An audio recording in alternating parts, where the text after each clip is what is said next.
welcome to How to Go Garden. I'm Scarlett. So today I want to take a moment to introduce you guys to my window garden. Now, because I do have the allotment, two of them in fact, and they are in the town down the road, and it's still quite local, and it's all good, and everything's wonderful, and the weather's lovely, except that we're in northern Germany and it's raining cats and dogs constantly. So I haven't been able to get to the garden and actually be there and work there as much as normal. That, on top of that, my husband and I are currently saving money and working like crazy nincompoops. So I am painting and producing. I'm a botanical artist and an illustrator, and I'm trying to get as much work as I can, get it out, get it in, and all that good stuff. And he is a boudoir photographer. He's one of the best in Europe. If in my personal opinion, I think he's one of the best in the world, but he's definitely one of the top in all of Europe. And so he is doing his work as well. And trying to get that as going as much as so the point of this story is that between the two of us working like crazy workaholics, there's very little time to do anything else. So we haven't gone to the garden as much as I wanted to, and then that combined with the weather and the fact that between his schedule and my schedule, and when it is nice and sunny, we have things to do here in the studio that we're actually obligated to do, or when we have time off, it's raining cats and dogs, and I don't want to go sit in the garden, and I certainly don't want to film there because I'll get the camera wet. That's not good. So I know this sounds like a huge excuse, but what I'm trying to say is we are in between, but I am still here, and I am still bringing things to you guys. I hope you're going to bear with me. I know my loyal fans will definitely stick around because you guys are just so awesome, but I hope the rest of you will also stay. And in the meantime, I have a window garden. Right. Okay, so I'm going to show you this because this is really what this is about. So in my window garden, we've got some house plants, and I don't remember what these are called. It's a vine. It's a vine. I've got it everywhere. We'll forget about that. Just ignore that one. Okay, so we've got some ginkgo, because everybody should grow ginkgo. This ginkgo will grow to be 4 meters in height, so it's not really an indoor plant, but because it's still quite small, it's a little baby plant, I have it here. I'm not really sure where I want to put it. I'm just going to put it here at the studio outside, where my chickens are. I brought all my animals to our studio. They all live outside now. We still have them, yes, in case you're wondering. But I was thinking about putting it outside, but because the animals are there and I want to get a little bigger before I do that. So it's sitting in the window. We also, talking about things that are sitting in the window that should really be outside. This is an oak tree. I know, and you're thinking, why do you have an oak tree, Scarlett? Well, I don't know. I'm moving to Canada. Have I mentioned that? We are moving to Canada as soon as this house sells. Our money is tied up in this house. So as soon as this house sells and we are cashed out, then we are moving to Canada and buying a house, buying a property and building a house and starting that whole thing and having a huge garden, and it'll be crazy. And I really want to build a tiny house, but that's just between you and I, so, you know. So I don't know why I have this little oak tree in the window. I guess I really shouldn't have it because I'm obviously not taking it to Canada, but I do. I have it, and it's so cute. I mean, look at it. Isn't it just, it's so tiny. Maybe I have it because I want to paint it. I don't know. It's there. Okay, also, in terms of vegetables, this is a lemon chili pepper plant. Now, this is a south-facing window, yes, but kind of. It's like a southwest-facing window, so it's okay. This whole house is a little weird. It's all kind of facing the wrong direction. The main garden is in the north side of the house, which is horrible, and then the south side is very small.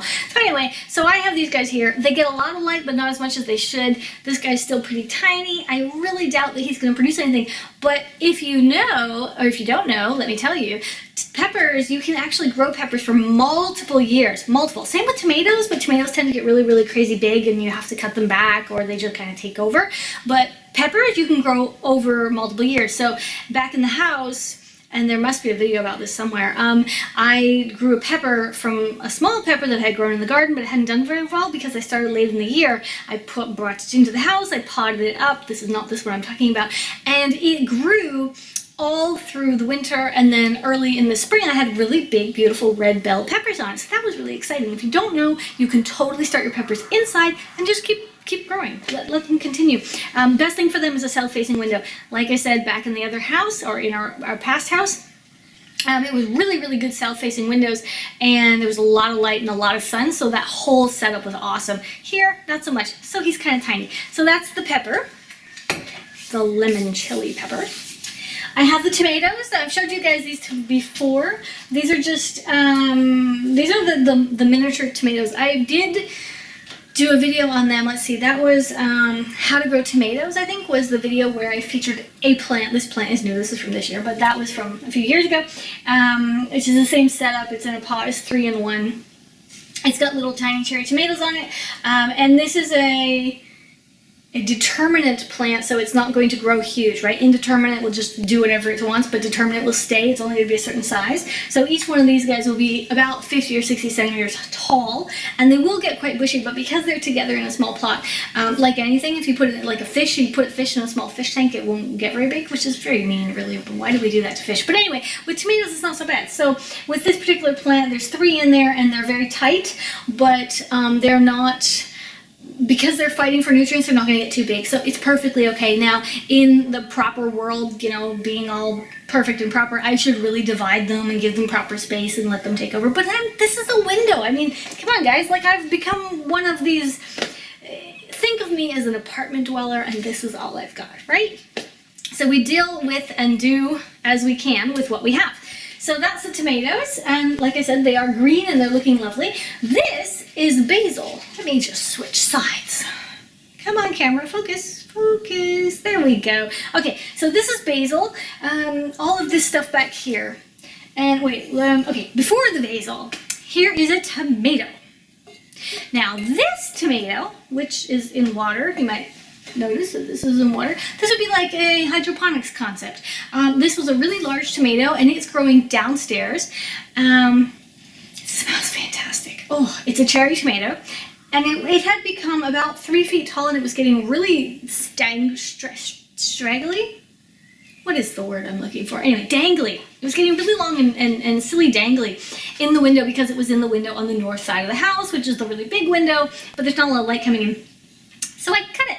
And I put it in water. And although it doesn't have a lot of roots, it does have some. See those tiny roots? Let's see if the camera doesn't focus on me. So we've got some roots up there, and we've got a few more down here. And as you can see, it's growing really well. So I'm going to give you guys a really good, well, it'll be the same similar quality what I normally do, but I'm going to give you guys a video on how I did this because there's only a few leaves now on here, and you can see that this whole piece here is brand new, and it's been sitting in here for about 2 weeks, and it's doing really well. And I could pot it up and get it into some soil as soon as the roots are a little longer, and this I could now keep inside. I am just having a whole host of technical difficulties. My goodness, my card is full, then my card doesn't want to download, then it doesn't want to reformat, then it... Anyway, I'm back. Okay, so to finish, because we're almost done, I know for you guys this has just happened, but for me, I've been working on this for hours. This is crazy. Can you tell the lighting is a little different now? So let's see, we were over here. So we've, I have this little tomato that's growing here. I've already talked about that, I believe. The pepper, the ginkgo, the tomatoes. I have an apple tree. This is the same apple tree I was growing at the house last year. Again, I can't take it with us to Canada, so I don't really know why I'm still growing it, except that it's a plant and I love plants, so I'm growing this apple tree. This is an apple tree going from seed, and it was a lot taller. This piece here used to be up here. I gave it a good snip, and I am now regrowing the top piece of this down here. So this will end up being more like a bonsai tree because I'm going to keep it really, really short and tiny and kind of chubby.